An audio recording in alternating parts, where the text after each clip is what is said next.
Here are some helpful tips and tricks for using multi-factor authentication.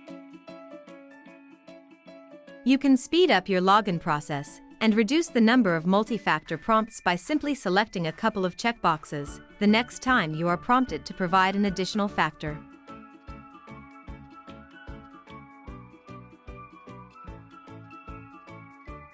Great! Now you will not see MFA prompts on this computer for the next 30 days, and when you do, the push notification will be automatically sent to your mobile device.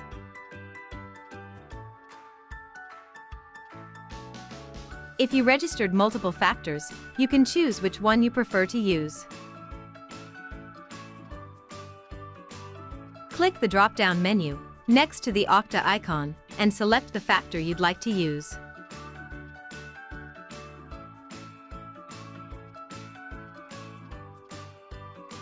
Okta will remember your selection the next time you are prompted for MFA on this computer.